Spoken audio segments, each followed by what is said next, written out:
The day before the Essex Rising, at the Globe, they performed Richard II, and we don't know if they included the deposition scene, which is the one we're going to see now. The deposition scene was not found in the publications in 1597 or 1598. Maybe they lost the sheet of paper it was written on, maybe it's a later edition. Most people, the consensus amongst literary scholars is that it was actually suppressed, and we're going to hear it today. So we've got our actors, and first of all we're going to have Richard Clifford, who's going to be performing the part of Bolingbroke. Let's hear it for Richard. Ben Walden, who's going to be taking the part of the Duke of York. Ben. So Derek Jacobi, who's going to be taking the part of the Duke of Northumberland. And just in case you were not sure that there was a link between Richard II and the Queen Elizabeth, we've got our own co-trustee, Annabel Leventon, playing King Richard II.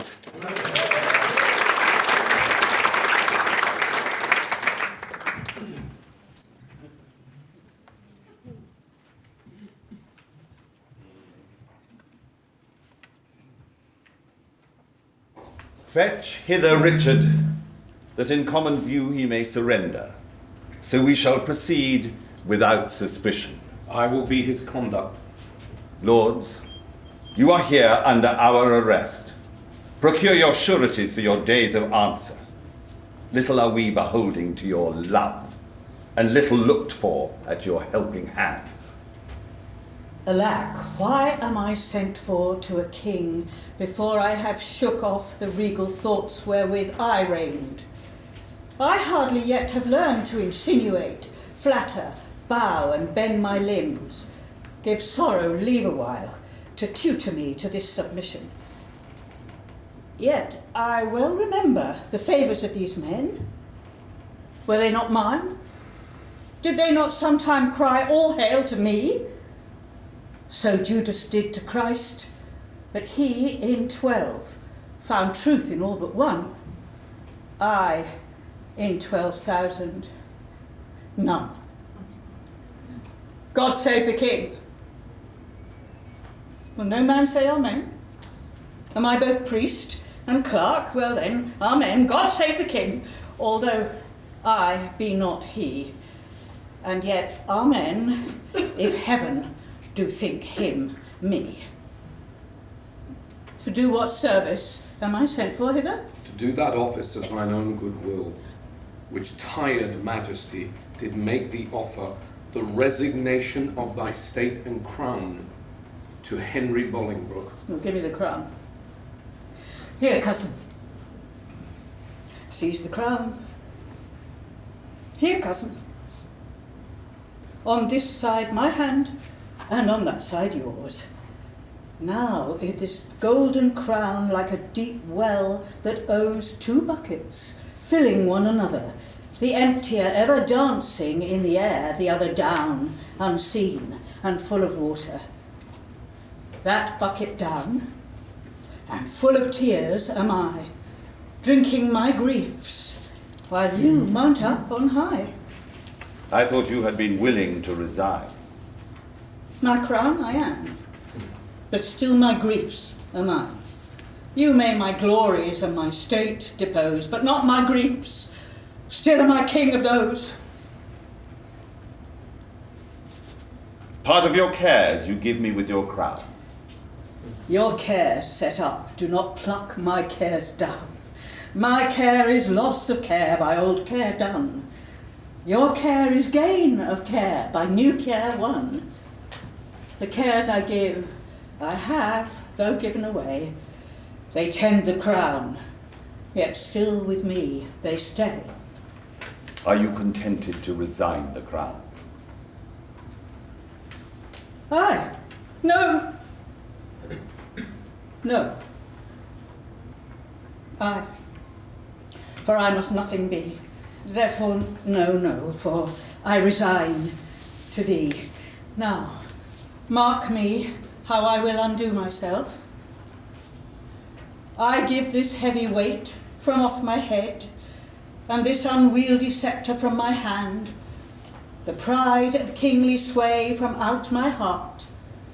With mine own tears I wash away my balm, with mine own hands I give away my crown, with mine own tongue deny my sacred state, with mine own breath release all duty's rights, all pomp and majesty I do forswear, my manners, rents, revenues I forego, my acts, decrees, and statutes I deny. God pardon all oaths that are broke to me. God keep all oaths unbroke that swear to thee. Make me, that nothing have, with nothing grieved, and thou with all pleased, that hast all achieve. Long mayst thou live in Richard's seat to sit, and soon lie Richard in an earthly pit. God save King Harry, unkinged Richard says, and send him many years of sunshine days. What more remains? No more, but that you read these accusations and these grievous crimes committed by your person and your followers against the state and profit of this land, that by confessing them, the souls of men may deem that you are worthily deposed. Must I do so? And must I ravel out my unweaved folly? Gentle Northumberland, if thy offences were upon record, would it not shame thee in so fair a troop to read a lecture of them?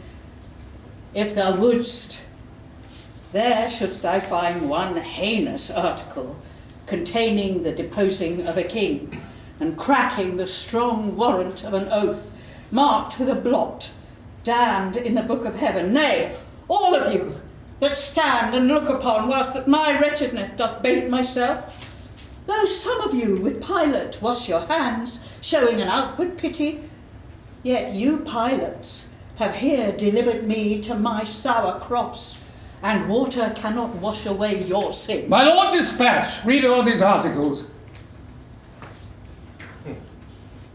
Mine eyes are full of tears. I cannot read. And yet salt water blinds them not so much, but they can see a sort of traitors here. Nay, if I turn my eyes upon myself, I find myself a traitor with the rest. For I have given here my soul's consent to undeck the pompous body of a king, made glory base and sovereignty a slave, proud majesty a subject, state a peasant. My lord! No lord of thine, thou haut insulting man, nor no man's lord.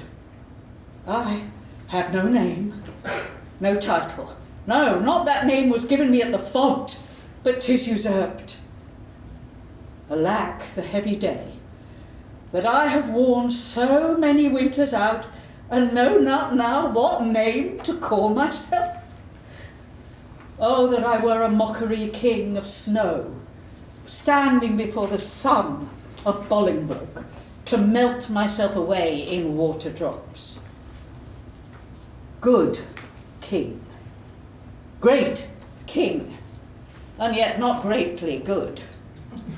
And if my word be sterling yet in England, let it command a mirror hither straight, that it may show me what a face I have, since it is bankrupt of his majesty.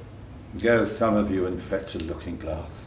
Read all this paper while the glass doth come. Fiend, thou torment'st me ere I come to hell. Urge it no more, my Lord Northumberland. The Commons will not then be satisfied. They shall be satisfied.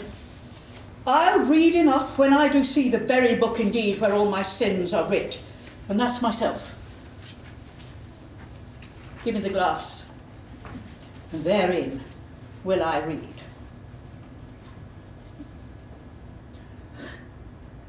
No deeper wrinkles yet? Hath sorrow struck so many blows upon this face of mine, and made no deeper wounds? Oh, flattering glass, like to my followers in prosperity, thou dost beguile me. Was this the face? Was this face the face that every day under his household roof did keep 10,000 men? Was this the face that like the sun did make beholders wink? Was this the face that faced so many follies, and was at last outfaced by Bolingbroke? A brittle glory shineth in this face, as brittle as the glory is the face. For there it is, cracked in 100 shivers. Mark, silent king, the moral of this sport. How soon my sorrow hath destroyed my face. The shadow of your sorrow hath destroyed the shadow of your face. Say that again. The shadow of my sorrow? Oh, let's see. 'Tis very true. My grief lies all within, and these external manners of laments are merely shadows to the unseen grief that swells with silence in the tortured soul. There lies the substance, and I thank thee, King, for thy great bounty, that not only givest me cause to wail, but teachest me the way how to lament the cause. I'll beg one boon, and then be gone and trouble you no more. Shall I obtain it? Name it, fair cousin. Fair cousin? I am greater than a king, for when I was a king, my flatterers were then but subjects. Being now a subject, I have a king here to my flatterer.